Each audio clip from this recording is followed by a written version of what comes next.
Sampai hari keempat ini belum ada tanda-tanda ditemukan korban meski petugas telah menyisir aliran sungai Cinendang. Petugas masih berupaya melakukan pencarian yang rencananya berjalan selama 7 kali 24 jam sejak pencarian hari pertama Sabtu 27 November 2022 lalu. PLT Kepala Pelaksana BPBD Aceh Singkil Al-Husni mengatakan saat ini pihaknya telah memperluas lokasi pencarian korban tenggelam. Ia menyebutkan petugas tetap berkomitmen melakukan pencarian selama 7 kali 24 jam sejak kejadian.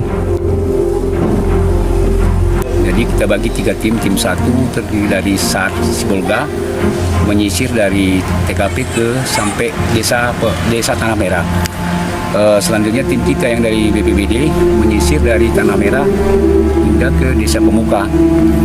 Terus tim yang satu lagi dari Muara Singkil hingga ke Desa Pemuka, itu tim dari Pos Terjuni Angkatan Laut.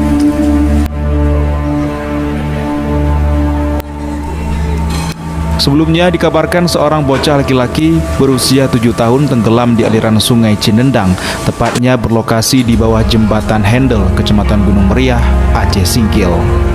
Petugas dari BPBD Aceh Singkil, tim SAR Silbolga, TNI Polri yang juga dibantu masyarakat telah melakukan upaya pencarian sejak beberapa hari yang lalu dengan menyisir aliran sungai Cinendang.